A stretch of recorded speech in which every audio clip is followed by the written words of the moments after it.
دنیا پرست آدمی جوانی میں بھی ٹینشن میں اور بڑھاپے میں. جوانی میں اس بات کی ٹینشن کہ یہ ہمیشہ نہیں رہے گا, بار بار یہ خیال اس کو ستاتا ہے کہ میں ابھی تو لگ رہا ہوں لیکن دیکھ لو نا, ابھی میں بن گیا مسٹر ورلڈ بن گیا میں, یا مس ورلڈ بن گئی, تو کب تک. ہر آنے والا دن آہستہ آہستہ زوال کی طرف لے کے جا رہا ہے. ہر آنے والا دن ایک عروج ہوتا ہے, عروج کے بعد ایک دم دوبارہ نیچے, اب نیچے. جب نیچے آنا شروع, بس وہ بڑے پریشان, ان کی ٹینشنیں ختم نہیں ہوتی. لوگ ان کے دیکھتے ہیں اسٹیج پہ عزت, یہ 5 منٹ کی عزت ہوتی ہے, اسٹیج سے اترنے کے بعد کوئی عزت نہیں ہوتی. گھر میں پوچھتا بھی نہیں ہے کوئی, کیونکہ نہ بچوں کی تربیت کی, نہ گھر والوں کی, نہ شوہر نے بیوی کو دین سکھایا, نہ بچوں کو دین سکھایا. تو گھر میں عزت نہیں ہے تو باہر عزت کا کیا کرنا ہے بھائی. اور جس کو دین نہیں سکھاؤ گے تو جو اللہ کے حقوق نہیں پہچانتا, باپ بھائی بہن کے حقوق پہچان لے تو سوال ہی پیدا نہیں ہوتا. یہ تو ناممکن ہے بھائی. آپ جب اپنے گھر والوں کو, بیوی بچوں کو دین نہیں سکھاؤ گے, یار ایک گلاس پانی اور پلائیں, مجھے بہت سخت پیاس لگ رہی ہے. جب دین نہیں سکھاؤ گے تو دیکھو ماں باپ کے حقوق ادا کیے جاتے ہیں کس کے خوف سے؟ اللہ کے خوف سے. اسلام نے بہت بڑا حق بیان کیا, ماں سے محبت کرو, باپ سے محبت کرو. یہ حق اگر اسلام بیان نہ کرتا تو دنیا کی کوئی طاقت یہ حق بیان نہیں کر سکتی ہے.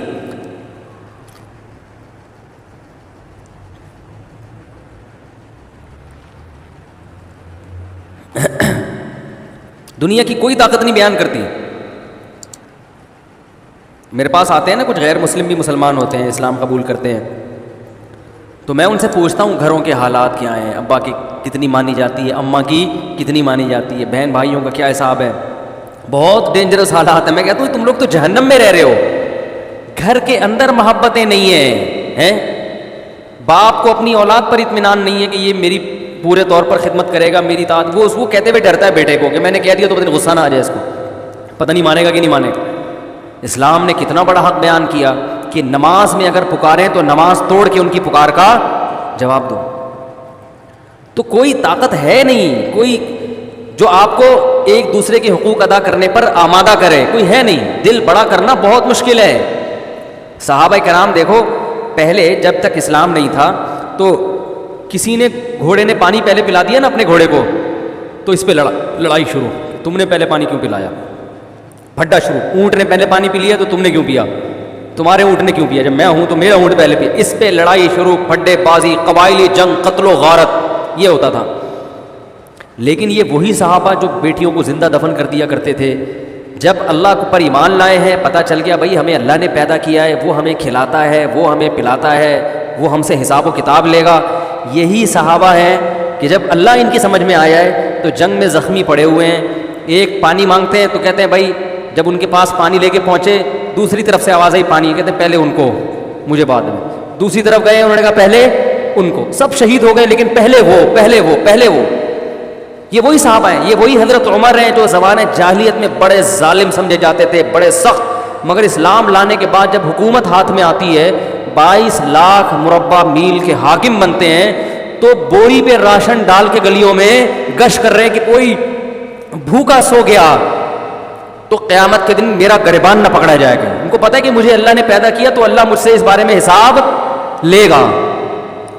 ان کو پتہ ہی ہے کہ اللہ پوچھے گا. کیسا زبردست واقعہ حضرت عمر کا کہ ایک گھر میں گزرے تو آواز آئی نا رونے کی. پتہ یہ چلا کہ ایک عورت کے ہاں بچے کی ولادت ہونے والی ہے, پریشان ہے, تو دائی کا انتظام کیا اس کے لیے. گھر میں قحط پڑا ہوا ہے, بھوک سے بچے رو رہے ہیں. حضرت عمر رضی اللہ تعالیٰ عنہ گئے اور بورے پہ جو ہے نا راشن اور کھانا وانا لے کر گئے. تو مجھے یہ جب پورا واقعہ میں سنتا ہوں, مجھے اتنا میں جذباتی نہیں ہوتا, لیکن اس واقعے کا جو آخری جز ہے نا وہ انسان کو جذباتی بنا دیتا ہے. یہاں تک بھی ہو گیا بھائی ٹھیک ہے, کسی کو بھوکا دیکھا تو اپنی جو ہے نا وہ اپنے کندھے پہ بوری رکھ کے کھانا رکھ کے, امیر المومنین 22 لاکھ مربع میل کا حاکم, اتنا بڑا, اور جس کے روم اور فارس کی سلطنتیں کانپتی ہیں اس کا نام سن کے, گھبراتی ہیں کہ یار بہت طاقتور ہے. وہ خالد ابن ولید رضی اللہ تعالیٰ عنہ کو کسی روم کے بادشاہ نے پیغام بھیجا کہ بھائی تم لوگ پتہ نہیں کیا تلوار لے کے لوٹ مار میں نکلے ہوئے. اس کو نہیں پتہ تھا یہ کیا کیوں لڑ رہے ہیں. اس نے کہا بھائی دیکھو, تمہیں اگر تم لوگ عرب لوگ ہو نا, تمہارے پاس کھانے وانے کو نہیں ہے, وہ تو ریگستان تھا کچھ, اب بھی وہ تو پٹرول پیدا ہو گیا, ورنہ وہاں پگتا کچھ بھی نہیں ہے ابھی. تو اگر تمہیں کچھ خوراک چاہیے, کھانا چاہیے, تو ہم روٹی کا انتظام کر دیتے ہیں. پینا چاہیے تو پانی کا انتظام کر دیتے ہیں, کوئی لائن وائن بچھا دیں گے آپ. خالد بن ولید نے فرمایا ہم نے سنا رومیوں کا خون بہت لذیذ ہے, ٹھیک ہے نا, وہ چاہیے ہمیں. یعنی اس کو یہ تانا دیا کہ ہم تم سے بھکاری ہیں جو ہم روٹی کے لیے جنگ لڑ رہے ہیں.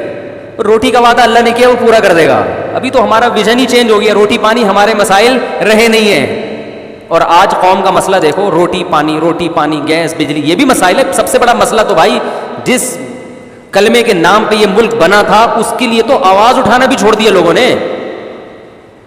پاکستان تو اس لیے بنا تھا کہ یہاں رہ کے ہم اللہ کے قانون کو نافذ کریں, یہ اب لوگوں نے آواز اٹھانا بھی چھوڑ دی. اب حکمران بھی یہی کہتے ہیں روٹی بھی ملے گی, تعلیم بھی ملے گی, گیس بھی ملے گی, پانی بھی ملے گا. اسلام کا نام لینا انہوں نے بھی چھوڑ دیا اور ہم نے بھی مطالبہ کرنا چھوڑ دیا. اس لیے اللہ نے سب کچھ چھین لیا ہم سے, سب کچھ چھین لیا. اللہ نے لگا مرتے رہو اس روٹی کے پیچھے. جو اصل تھا اسلام کو نافذ کر دیتے سب کچھ مل جاتا. سب سے پہلے 2-4 چوروں کے ہاتھ کٹتے, کرپشن ختم ہوتی کہ نہیں ہوتی بتاؤ. 2-4 زانیوں کے کوڑے لگتے تو گھروں میں بیویوں کے حقوق ادا ہوتے کہ نہیں ہوتے. یہ کیوں نہیں ادا ہو رہے؟ گرل فرینڈیں پالی ہوئی ہیں 20-20 آفس میں, تو بیوی کس کو اچھی لگے گی؟ تو یہ خلا کے کیس خود بخود کم ہوتے, بے حیائی پہ کنٹرول ہوتا, فیملی سسٹم مضبوط ہوتا, زکاتیں نکالتے لوگ, خرچ کرنا سیکھتے, بہت کچھ ہو جاتا. قرآن نے کیا کہا ہے کہ وَلَوْ أَنَّ أَهْلَ الْكِتَابِ أَقَامُوا التَّوْرَاةَ وَالْإِنْجِيلَ, اگر یہ لوگ اللہ کی کتاب کو نافذ کر لیں, لَأَكَلُوا مِنْ فَوْقِهِمْ وَمِنْ تَحْتِ أَرْجُلِهِمْ, اوپر سے بھی کھائیں نیچے سے بھی کھائیں, زمین کو بھی کھول دوں گا اور اوپر سے آسمان بھی کھول دوں گا. اہل اسلام کی جو ترقی ہے اس کا مدار کسی اور چیز پر ہے, ورنہ یہ ترقی برباد. دیکھو سعودی عرب نے بڑی ترقی کر لی, دبئی نے بڑی ترقی کر لی, خودکشی کا ریشو دبئی میں بڑھ چکا ہے, پتہ ہے آپ. جب سے عربوں میں دین کم ہوا خودکشی کا ریشو بڑھ گیا. اس کو رزق تھوڑی کہتے ہیں, یہ تو اللہ کی طرف سے عذاب ہے, آزمائش ہے. عیاشی بڑھ گئی, فیملی سسٹم UAE میں جا کے دیکھو حالات کیا چل رہے ہیں, بالکل دین سے دور, نہ شوہر کو بیوی پہ اعتماد, نہ عورت کو شوہر, سب کو پتہ ہے سب عیاش ہیں. چند گھرانے بچ گئے ہیں جو بہت سخت دیندار ہیں. اعتماد, باپ کو اولاد پہ اعتماد ختم, دین نہیں ہے, سکون کے علاوہ دنیا کی ہر چیز, محبتوں کے علاوہ سب ملے گا. محبت صرف ملے گی جب پیسے ہوں آپ کی جیب میں, اگر دین نہیں ہے نا تو محبت ہے پیسوں کی. 3 پیس سوٹ ٹائی, جیب میں پیسے بہت اچھے, جس دن آپ دھوتی بنیان میں آئے اگلے کو پتہ چل گیا اس کے پاس پیسے ختم, پتلی گلی سے نکلو, سب دوستیاں ختم.